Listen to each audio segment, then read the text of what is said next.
بیان کیا جاتا ہے کہ ایک ملک غور کا ایک بادشاہ تھا جو کہ سخت گیر اور لالچی تھا۔ وہ اپنے کسانوں کے جو گدھے ہیں وہ بیکار میں پکڑوا لیتا اور پھر جو کسان ہیں ان کو ان سے ہاتھ دھونے پڑتے۔ جو بادشاہ تھا وہ گدھوں سے سخت مشقت لیتا اور پھر جب وہ مر جاتے تو تب بھی ان کی جو بادشاہ سے جان چھوٹی جاتی۔ ایک دفعہ یہ جو ظالم بادشاہ تھا وہ شکار کے لیے جنگل میں گیا۔ جنگل میں جب وہ گیا تو اپنے دوستوں جو اپنے ساتھی تھے جو ان کے جو مختلف اہلکار تھے ان سے وہ بچھڑ گیا۔ تو جب وہ بچھڑ گیا تو آگے جنگل میں چلا گیا تو جنگل میں اس نے ایک کسان کو دیکھا جو کسان اپنے گدھے کی ٹانگ توڑ رہا تھا۔ بادشاہ یہ دیکھ کے بہت حیران ہوا کہ وہ اپنے گدھے کی ٹانگ کیوں توڑ رہا ہے۔ تو اس نے کسان سے پوچھا کہ بھائی یہ تم کیا کر رہے ہو؟ تو اس نے کہا کہ کیا تم نے حضرت خضر علیہ السلام کا وہ واقعہ نہیں سنا جس میں وہ اپنی کشتی کا تخت توڑ لیتے ہیں؟ بادشاہ کہتا ہے کہ ہاں وہ میں نے سنا تو ہے، لیکن اس کا اس معاملے کے ساتھ گدھے کی ٹانگ توڑنے کے ساتھ کیا تعلق؟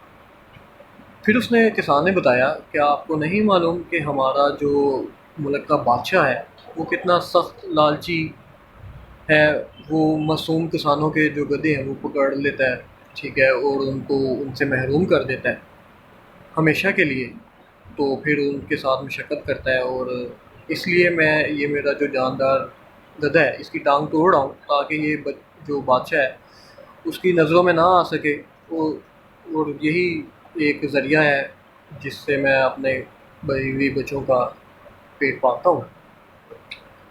اور اس کے علاوہ اس نے بادشاہ کی خدمت میں کافی سارے نذرانے پیش کیے، ان کو کوئی اچھی کھری سنائی کہ ہمارے ملک کا بادشاہ اچھا نہیں ہے، ٹھیک ہے۔ جو اس کے ساتھ کے وزیر کبیر ہے وہ ان کی باتوں میں آ جاتا ہے، جبکہ اس کی جو رایا ہے اس کے بارے میں اس کو کچھ فرق نہیں ہے کہ وہ کیا کرتے ہیں کیا نہیں کرتی۔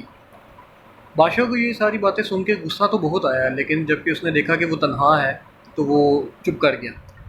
کچھ دیر میں بادشاہ کے سپاہی بادشاہ کو ڈھونڈتے ہوئے وہاں پہ آ گئے اور جنگل میں منگل کا سماں ہو گیا۔ تو جب بادشاہ کھانا کھا کے فارغ ہوا تو اس نے اسی کسان کو بلایا۔ جب کسان کو پتہ چلا کہ یہ جو عام انسان تھا وہ تو بادشاہ تھا، اس نے کہا کہ اب تو میری جان کی خیر نہیں۔ تو اس نے سوچا کہ بجائے اس کے کہ بزدلی سے مارا جائے کیوں نہ بادشاہ کو کھری سنائی جائے۔ جب وہ بادشاہ کے پاس پہنچا تو اس نے بتایا، جی کسان اب تم کیا کہتے ہو؟ اس نے ہمت سے جواب دیا کہ بادشاہ سلامت، جو میں نے آپ کو کہا وہ بالکل سچ ہے، ٹھیک ہے۔ آپ کی جو رایا ہے، جو آپ کے پاس امیر و وزیر ہے، وہ آپ کو حقیقت تو بتاتے نہیں ہیں کہ جو آپ کی رایا ہے وہ آپ کے بارے میں کیا خیال کرتی ہے، ٹھیک ہے۔ تو بادشاہ کا جو اس کا سچ تھا وہ اس کے دل پہ اثر کر گیا اور اس نے اس کو کچھ انعام و کرام دے کے فارغ کر دیا۔ اس کے بعد سے جو بادشاہ ہے اس نے اپنی جو رایا ہے اس کے اوپر جو ظلم و ستم ہے وہ کرنا کم کر دیے، کسی کا کوئی بھی جانور وہ نہ پکڑاتا۔ اور اس سے ہمیں یہ سبق ملتا ہے کہ کبھی بھی کسی بھی ظالم کے آگے سچ بولنے سے کترانا نہیں چاہیے۔ اکثر جو ظالم لوگ ہیں، لالچی ہیں، بادشاہ وغیرہ، ان کو تو پتہ ہی نہیں ہوتا کہ جو ان کی رائے ہے وہ ان کے بارے میں کیا خیال رکھتی ہے۔ اس لیے کبھی بھی آپ کا اس طرح سے کسی کے سامنے کوئی سامنا ہو جائے تو ہمیشہ سچ بولیں، سچ میں طاقت ہے۔